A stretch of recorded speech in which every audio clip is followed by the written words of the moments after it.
Bonjour à tous, j'espère que vous allez bien. Je suis ravie de vous retrouver aujourd'hui avec une recette de lait de noisette. Alors, l'avantage de faire son lait de noisette soi-même, c'est... alors, il y a deux avantages. Si vous allez chercher vos noisettes dans les bois quand c'est la saison, c'est-à-dire début septembre, ça dépend des noisetiers, ça dépend des régions. C'est entre septembre et octobre, mais bon, en général, c'est à peu près début septembre. Donc si vous allez chercher les noisettes vous-même dans les bois, eh bien c'est gratuit. Parce que le lait de noisette, c'est quand même un produit relativement cher. Deuxième avantage, en tout cas dans la recette que je fais, c'est simplement de l'eau et des noisettes.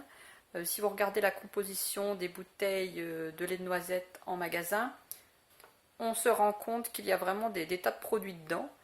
Ils rajoutent même dans certaines bouteilles de l'huile de tournesol, d'autres rajoutent du sucre.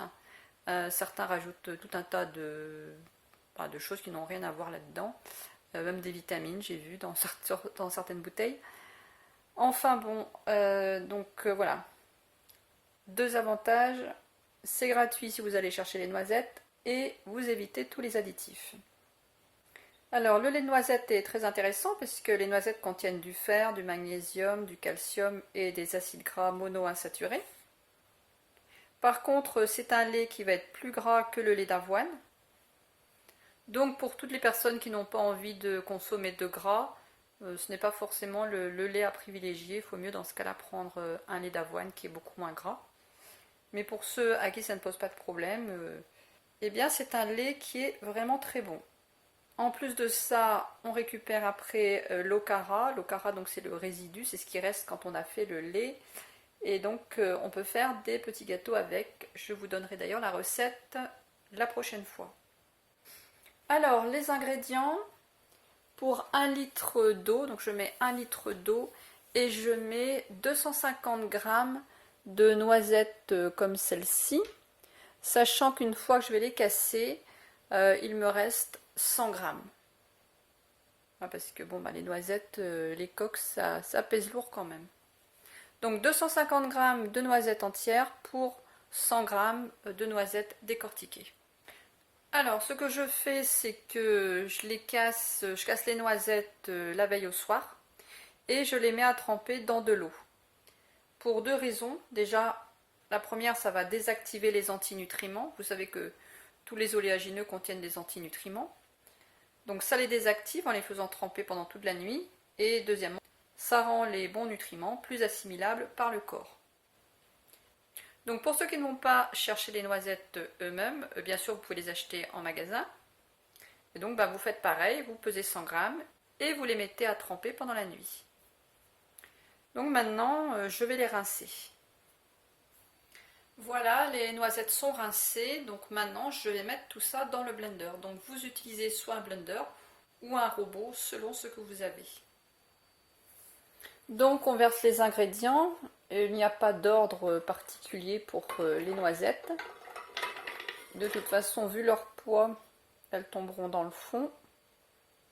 C'est pas comme quand on fait par exemple des crêpes où je vous dis toujours de mettre le liquide en premier, de manière à ce que la farine soit bien délayée. Mais ici, ça n'a aucune importance. Donc on met les noisettes et le litre d'eau. Pareil, l'eau est à température normale, c'est pas la peine de mettre de l'eau dans le réfrigérateur.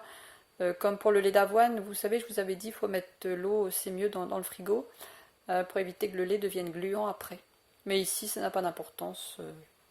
Vous mettez de l'eau à température normale. Et maintenant, je vais je vais mixer tout ça.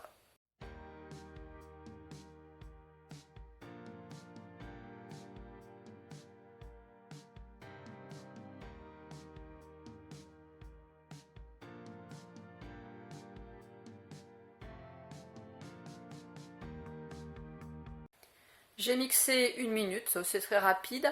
En plus, le fait de les avoir fait tremper pendant toute la nuit, c'est beaucoup plus facile à mixer. Et donc vous voyez maintenant toute la pulpe là, enfin tout ce qui reste, ça s'est déposé. Donc maintenant je vais filtrer le tout. Pour filtrer, j'utilise tout simplement une passoire, toute simple. Je n'utilise pas de sac à lait parce que j'ai horreur de ça. Parce qu'après, c'est une vraie galère à nettoyer. D'autant plus que le lait de noisette, c'est quand même assez gras. Puis même pour le lait d'avoine, c'est pareil, je n'utilise pas non plus. J'aime bien me simplifier la vie.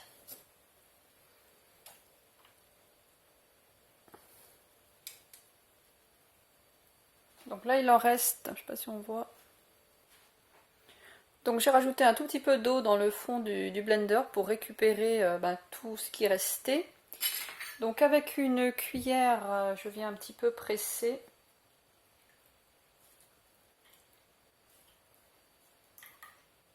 Et donc tout ce qui reste de noisettes, je vais en faire des cookies. Donc je vous mettrai la recette la prochaine fois. Donc c'est quand même avantageux si on va chercher les noisettes soi-même. Bon, c'est sûr que si on les achète, ça coûte quand même assez cher les noisettes. Mais si on peut aller les chercher, ben, c'est très économique. Parce que du coup ça vous fait le lait quasiment gratuitement. Bon bah l'eau c'est pas si cher que ça.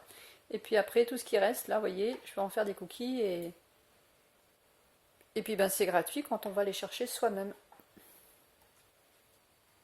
Donc je vous montre d'un petit peu plus près ce que ça donne. Je vais transférer le lait dans des bocaux en verre. Et comme je ne vais pas faire les cookies tout de suite, je vais les mettre dans le réfrigérateur. Vous avez deux solutions. Si vous ne voulez pas faire les cookies tout de suite, vous pouvez très bien mettre ça. Par exemple, là je vais mettre un film étirable et puis je peux mettre ça dans le réfrigérateur jusqu'à demain. Ou alors, vous pouvez congeler. Et comme ça, ben, vous faites des cookies quand vous avez le temps. Le lait, c'est pareil. Vous pouvez soit le laisser au réfrigérateur 2-3 jours. Ou alors, vous pouvez aussi congeler ou congeler une partie, mettre un demi-litre au congèle et un demi-litre par exemple dans le frigo. Vous voyez comme vous avez l'usage. Donc, bien, ce que j'ai ici, je vais diviser en deux parties. Donc après ce lait, vous l'utilisez comme vous utilisez le lait, hein, dans les recettes que vous avez l'habitude.